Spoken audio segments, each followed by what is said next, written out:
오늘 본문인 마태복음 2장 전체를 보면 예수님의 태어나심에서부터 어린 시절까지의 이야기가 나와 있습니다. 그런데 마태복음 2장은 또 다른 걸로 유명한데 여기에 4개의 구약 예언 성취문이 나타나고 있습니다. 그것은 6절, 그리고 15절, 18절, 23절 이렇게 4개의 구약 예언문을 인용을 하면서 그 예언문이 성취되었음을 말해주고 있습니다.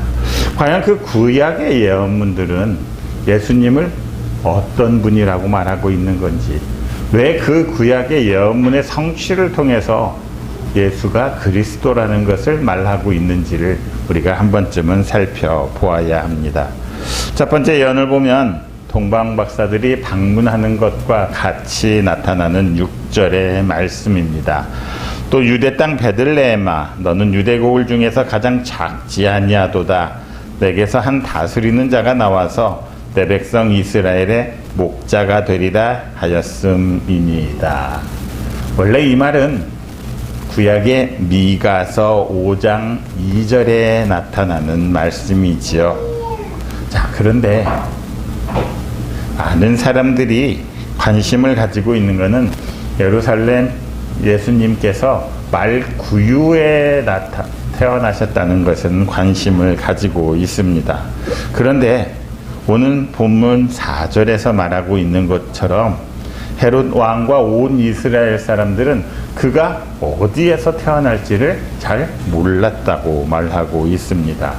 구약 성경에서 분명히 미가서 5장 2절에 유대 땅 에브라다야 하면서 말하고 있는데 그것을 알지 못하고 있었다는 것이지요. 그래서 마태는 미가서 5장 2절과 더불어서 사무엘하 5장 2절에 나오는 말씀에서 한 단어를 따옵니다. 오늘 본문 6절에서는 미가서 5장 2절에 있지 않는 목자라는 말이 첨가가 되어 있습니다. 그러니까 미가서 5장 2절에 사무엘하 5장 2절을 합쳤다는 것이지요. 그 말을 첨가해서 이스라엘을 다스리는 그 목자가 유대 땅 베들레헴에서 날 것이다. 그 말은 곧 이 사무엘하 5장 2절에 나오는 말씀은 다윗에게 준 언약이지요. 그래서 다윗의 언약을 성취하려고 유대 땅 베들레헴에 오시는 분이다. 이렇게 말하고 있는 것입니다. 베들레헴, 이스라엘 말로는 베이트레헴이라는 말입니다. 베이트라는 말은 집이라는 뜻이지요. 그리고 레헴은 떡입니다. 그러니까 베이트레헴은 떡집이라는 말이지요. 자, 예수님은 떡집이라는 동네에 나셨고 또한 아까도 말했지만 짐승들의 먹이를 담는 구유에서 나셨습니다. 왜 하필 구유일까요? 어느 사람도 동물의 먹이가 되는 구유 위에서 태어난 적은 없었습니다. 왜 베들레헴으로 오셨는지 이 동네의 유래에 대해서는 알 수가 없습니다. 그런데 그분이 떡집에 오셨다는 것은 영원히 떡을 공급하는 분이시라는 것이죠. 우리에게 영원한 양식이 되고 영원한 생명의 떡이 되시는 분이 바로 우리 주 예수 그리스도라는 것입니다. 미가 선지자가 전한 미가서 5장 2절에 보면 베들레헴 에브라다라고 표현이 되어 있습니다. 이 에브라다라는 말은 원래는 아파르, 먼지라는 뜻입니다. 정말 먼지와 같은 존재들에게 예수님께서 생명의 양식이 되어서 오셨다는 것이지요. 다시 말해서 먼지와 같은 우리 인간들 존재는 하늘로부터 오는 생명의 떡, 하늘로부터 오는 그 생명의 양식이 아니고서는 먼지라는 그런 존재를 벗어날 수가 없다는 것입니다. 예수님께서는 먼지 같은 우리에게 자신의 구귀한 그 생명을 주셔서 먼지였던 우리가 하나님의 자녀가 되고 구원의 자녀가 되고 그분을 먹을 수 있게 되고 그분을 마실 수 있게 되었고 새 언약에 참여하게 되는 바로 그런 결과를 가져왔다는 것이지요. 성찬을 할 때 우리는 그분의 피를 마시지요. 그분의 살을 먹습니다. 그렇게 기념을 합니다. 바로 그것을 이루기 시작이 베들레헴에서 생명의 양식으로 우리에게 오셨다는 것입니다. 요한복음 6장 35절에 보면 이런 말씀이 있습니다. 같이 한번 읽겠습니다. 예수께서 이르시되 나는 생명의 떡이니 내게 오는 자는 결코 줄이지 아니할 터이요 나를 믿는 자는 영원히 목마르지 아니하리라. 생명의 떡이면서 생명의 음료가 되시는 것이지요. 떡, 양식 아닙니까? 이 세상에 살아가는 사람들 중에서 양식을 먹지 않고 살 수 있는 사람은 아무도 없습니다. 생명을 이어가는데, 유지하는데 없어서는 안 될 것이 일용할 양식이지요. 자, 요한복음 6장 35절의 말씀은 예수님께서 오병이어의 기적을 일으키시고 나서 굶주린 무리들에게 일용할 양식을 제공하신 이후 바로 직후에 하신 말씀입니다. 그만큼 우리 주님께서는 일용할 양식을 굉장히 중요하게 생각하셨다는 것이죠. 그뿐만 아니라 우리에게 가르쳐 주신 주님의 기도에서도 일용할 양식을 강조하고 있음을 알 수 있습니다. 예수라는 이름은 이 땅에서 태어난 사람의 실존적인 이름이지요. 그러니까 예수는 이 세상에 발을 딛고 살아가는 역사적인 인물인과 동시에 현실적인 존재였습니다. 그 예수도 일용할 양식을 취하지 못하면 죽을 수밖에 없는 사람이었다는 것입니다. 그래서 예수님께서는 본인 또한 사람이셨기에 이 땅을 살아가는 인간들에게 일용할 양식이 얼마나 중요한지를 잘 알고 계셨습니다. 그래서 그분은 우리에게 생명의 떡으로 오셨다는 것이죠. 자, 그렇다면 이 생명의 떡이 오직 현실적이고 육체적인 물질만을 말하는 것이겠습니까? 그렇지 않지요. 예수님께서는 사탄과의 시험에서 이렇게 말씀하셨지요. 마태복음 4장 4절입니다. 같이 읽습니다. 예수께서 대답하여 이르시되 기록되었으되 사람이 떡으로만 살 것이 아니요 하나님의 입으로부터 나오는 모든 말씀으로 살 것이라 하였느니라 하시니. 사람은 영적인 존재입니다. 하나님께서 우리를 창조하시고 생영, 생기를 불어넣어 주신 존재라는 것이지요. 그런 영적인 존재는 물질적인 떡으로 육체만 살려서는 우리의 존재가 제대로 살아갈 수가 없습니다. 그뿐 아니라 하나님의 말씀으로 우리의 영 또한 살려내야 합니다. 이것이 생명의 떡이라고 하시는 말씀의 참 의미일 것입니다. 인간은 육체와 영을 분리해서 따로따로 그렇게 말할 수 없는 존재임을 알아야 합니다. 흔히 영성이라 하면 현실적인 부와 풍성함만을 구하는 그런 현실적인 방법, 그것을 제시해 주는 게 영성이라고 생각하는 사람들이 많습니다. 이 땅에서 잘 먹고 잘 사고 평안하게 사는 것, 그 길을 가르쳐 주는 게 영성이라고 생각하는 사람들이 있습니다. 또한 반면에 현실은 무시하고 오직 영적인 삶만을 추구하고자 하는 그런 일방적인 사람들도 있습니다. 현실과의 삶은 무관하게 현실의 삶은 어떻든지 간에 우리는 오직 영적인 삶만 구하면 된다는 그런 영적인 모습들도 보이지요. 그렇게 영성을 하는 사람들이 실수를 범하기가 쉽습니다. 진정한 영성은 어느 한쪽만을 강조하는 것이 아닙니다. 진정한 영성은 발은 현실에 딱 붙이고 있으면서도 영적인 기대와 소망을 잃지 않아야 합니다. 예수 그리스도라는 이름은 현실적인 존재와 이상적인 존재가 같이 합쳐진 말입니다. 예수와 임마누엘 역시 마찬가지 아니겠습니까?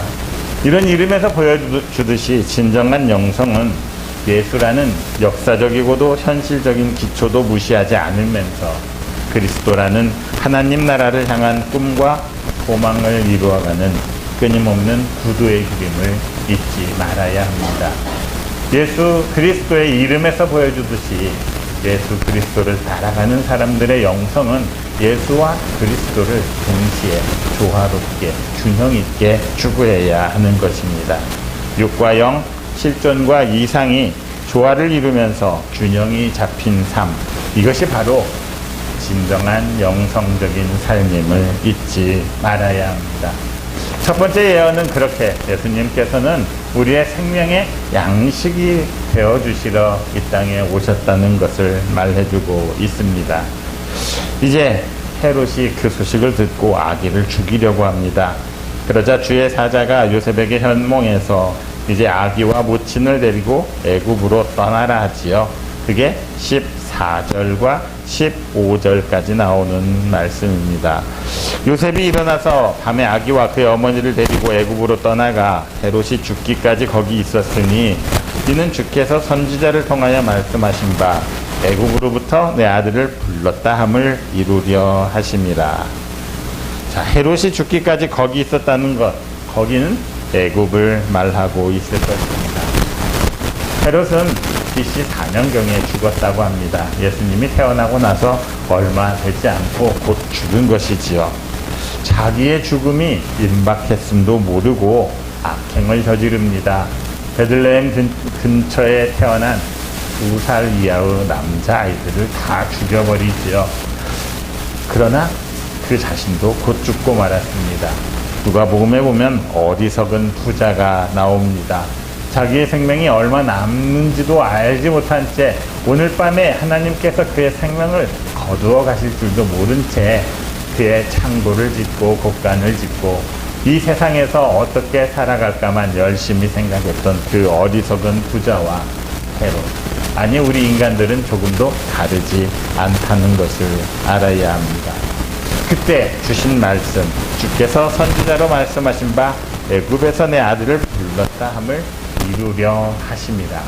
과연 이 말씀의 의미는 또 무엇입니까? 애굽에서 불러내었다. 잘못 해석하면 하나님께서 애굽에서 당신의 아들이 헤롯으로 인해서 죽을 것 같으니까 불러냈다, 이렇게 오해할 수가 있을 것 같습니다. 그런데 이 말씀의 원문은 호세아 11장 1절이지요. 호세아 11장 1절 같이 한번 읽겠습니다. 이스라엘이 어렸을 때에 내가 사랑하여 내 아들을 애굽에서 불러냈거늘. 이스라엘이 어렸을 때에 하나님이 그들을 사랑하셔서 애굽에서 불러냈다. 이거는 무엇을 말하는 것입니까? 이스라엘의 출애굽 사건을 말하고 있는 것이지요.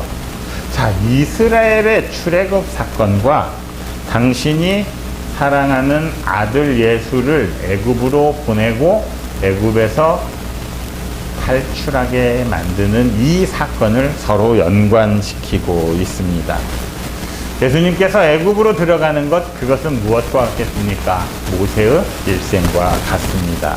모세가 애굽에서 태어나서 애굽에서 40년간을 성장을 하고 또한 애굽에서 쫓겨나 40년간 양치기 생활을 하고 다시 하나님의 소명을 받아서 애굽으로 들어가는 그것과 같은 맥락이라고 표현을 하고 있는 것입니다. 예수님의 애굽으로의 삶, 그리고 모세의 삶을 비교해보면, 같이 생각해보면 거기에 목적은 하나님께서 이스라엘 백성들을 구원하시겠다는 것이었습니다. 애굽의 압제를 받고 있는 이스라엘 백성들을 구하기 위해서 모세를 애굽으로 들어가게 하셨던 것처럼 하나님께서는 당신의 백성들을 구원하시기 위해서 예수 그리스도를 애굽으로 집어넣고 있다는 것입니다. 자, 그러면 이 애굽은 어떤 땅인지 한번 생각해 봐야 합니다. 애굽은 양육의 땅, 연단의 땅이라 생각할 수가 있습니다. 하나님께서는 야곱을 통해서 70인을 애굽에 심으셨지요. 그 70인이 60만으로 커져 나갑니다. 엄청난 인구가 될 때까지 애굽의 고센이라는 땅을 중심으로 해서 하나님이 원하시는 그 충만한 숫자가 될 때까지 70명을 60만 명으로 양육을 시키십니다. 그리고 그 충만한 수가 되자 이제 애굽에서 탈출하게 만드시는 것이지요. 자, 그 애굽, 교육받고 연단받고 커나가는, 성장하는 땅, 그 땅이 바로 이스라엘 사람들에게는 애굽이라는 의미였을 것입니다. 그러면 예수님을 애굽으로 집어넣은 이유는 무엇입니까? 그 애굽은 무엇입니까? 어쩌면 그 애굽은 우리가 살아가고 있는 지금 이 인생을 뜻할 수도 있습니다. 하나님께서 이스라엘 백성들을 애굽으로 보내신 것처럼 하나님께서는 우리들에게 육신의 옷을 입혀서 이 세상에 태어나게 하셨습니다. 그리고 이 세상에서 영적인 훈련들, 인생의 여정들, 신앙의 여정들을 걸어가면서 우리가 교육받고 양육받고 고난받고 연단받는 그런 과정들을 지나가게 하고 계시는 것입니다. 자, 그렇게 살아갈 때 우리가 하나님의 말씀을 가지고 하나님이 원하시는 그 삶, 하나님께로 한 발짝 한 발짝 더 가까이 나아가는 그 삶을 이루는 것, 이것이 바로 하나님께서 우리에게 부여하신 훈련과 양육이라고 생각한다면 예수 그리스도를 양육받는 우리에게 보내주셔서 우리가 이 땅의 삶을 더 보람차게 하나님의 뜻에 목적에 맞게 살아가는 것, 바로 그것과 비유하고 있다는 것이지요. 하지만 이 땅에 태어난 사람들은 자신들이 어디로부터 와서 어디로 가는지를 알지 못합니다. 자신들이 왜 이 땅에 태어났는지, 이 힘든 육신을 입고 왜 이 땅에서 살아가야만 하는지를 깨닫지 못하고 있습니다. 그래서 하나님께서는 여러 선지자들을 보내서 그 목적을, 이유를 말씀해 주셨지요. 그것도 안 되니 이제 그 아들 예수 그리스도를 통해서 예수 그리스도를 이 땅에 보내셔서 우리가 살아가고 있는 이 땅, 이 현실, 곧 애굽에서 벗어나서 하나님 나라로 나아가야 한다고 말해주고 있는 것입니다. 이 땅에서 양육받으면서 이 땅에서 뿌리를 내리면서 하나님의 말씀을 가지고 하나님의 말씀대로 살아가면서 예수 그리스도를 믿고 의지하고 따르면서 이스라엘 백성들이 그랬던 것처럼 제2의 출애굽을 이루어내야 한다 말하고 있는 것입니다. 그러니까 예수 그리스도를 애굽으로 보내신 것은 하나님께서 말씀이 육신이 돼서 이 땅에 오게 하시는 그 성육신 사건을 하나님 나라에서 이 땅으로 예수 그리스도를 보내신 것을 비유하는 말씀이라고 알아야 합니다. 이를 위해서 예수님께서는 애굽으로 가셨습니다. 이를 위해서 예수님께서는 이 땅에 오셨던 것입니다. 그렇게 헤롯이 죽고 난 후에 이제 예수님께서는 애굽에서 나오시는데 그때는 애굽에서 혼자만 나오시지 않다는 것이죠.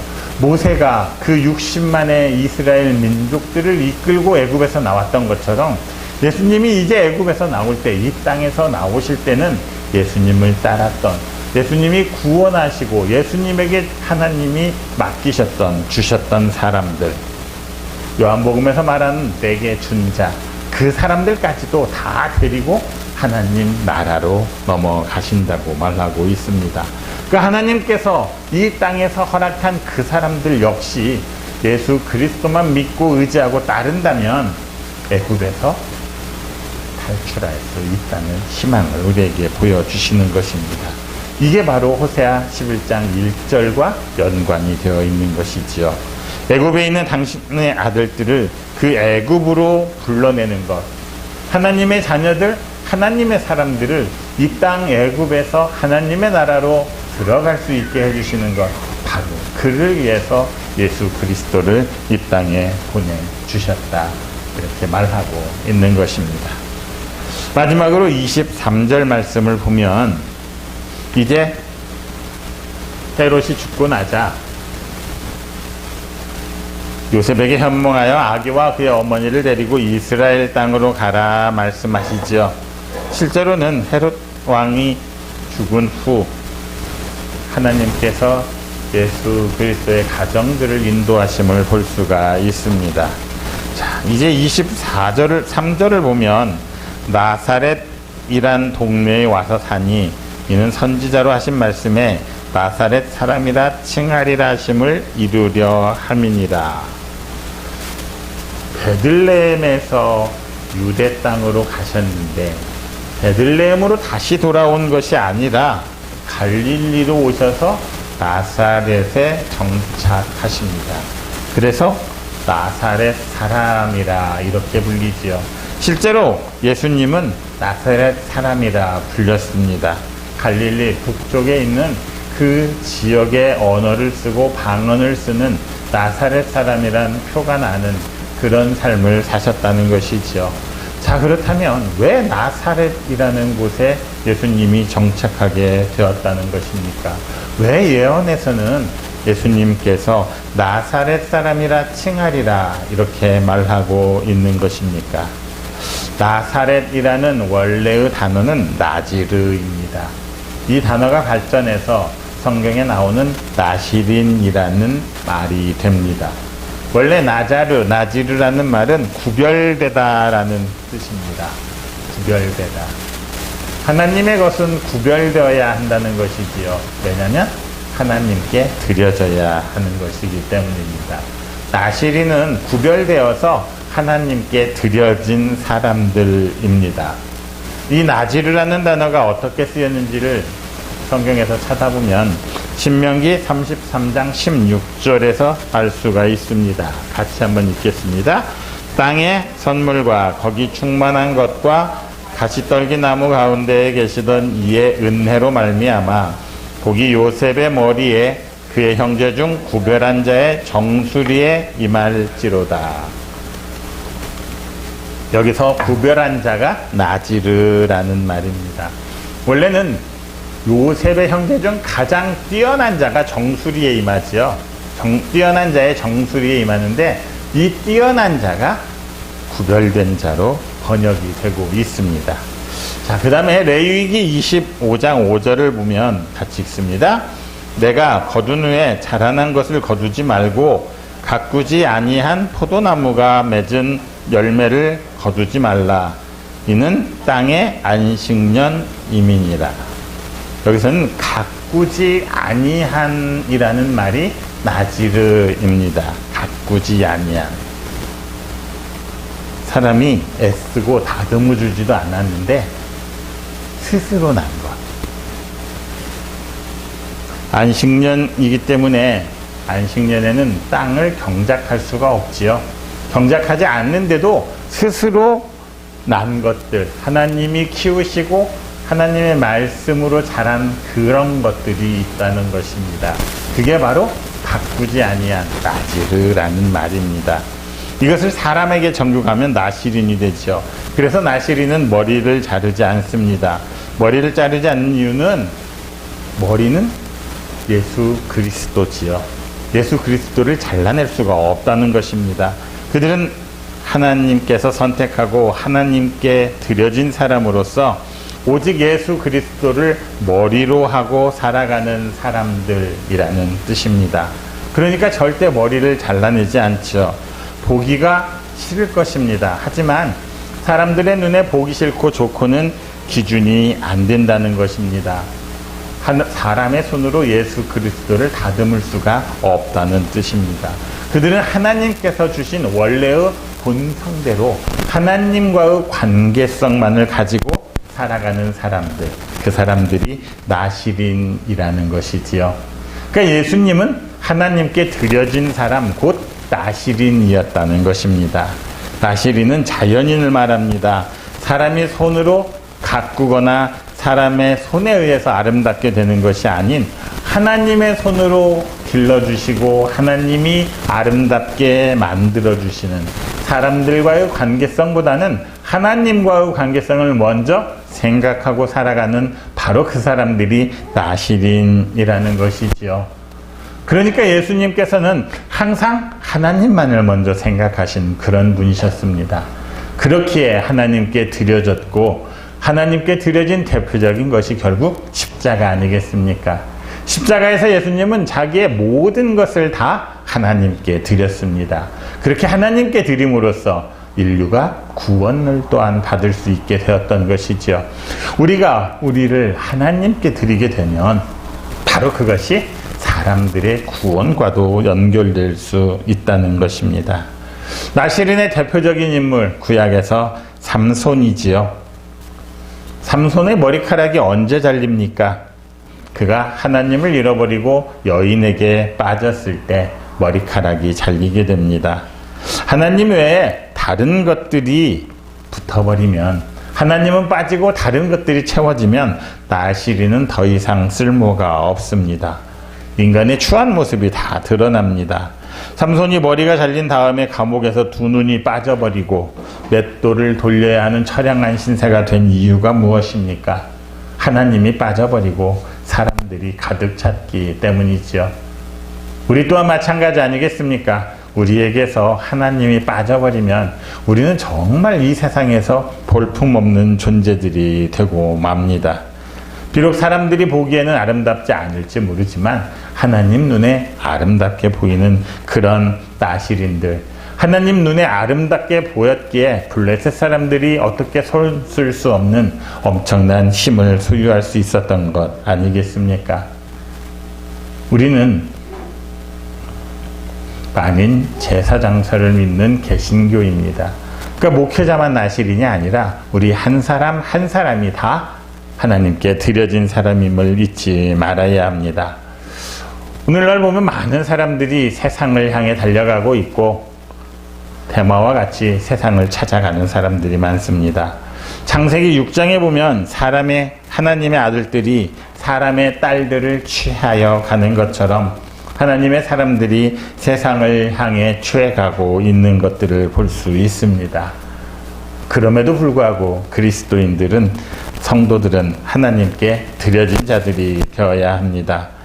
우리 주님 예수 그리스도께서 십자가에 자신을 드림으로써 완전한 나시린이 되셨던 것처럼 우리 모두도 하나님께 드려진 자들이 되기를 원합니다. 우리 주 예수 그리스도께서는 우리에게 생명의 떡, 곧 영육간에 일용할 양식으로 이 땅에 오셨음을 우리가 보았습니다. 또한 그분은 이 땅에서 양육받고 연단받은 우리들을 출애굽시켜서 하나님 나라로 이끌어 주실 구세주임도 보았습니다. 이를 위해서 우리 주 예수 그리스도는 하나님께 드려지고 구별되신 분이셨습니다. 이 모든 은혜가, 이 모든 일들이 여러분 모두에게도 동일한 일이 되시기를 그리스도이신 예수님의 이름으로 축원합니다.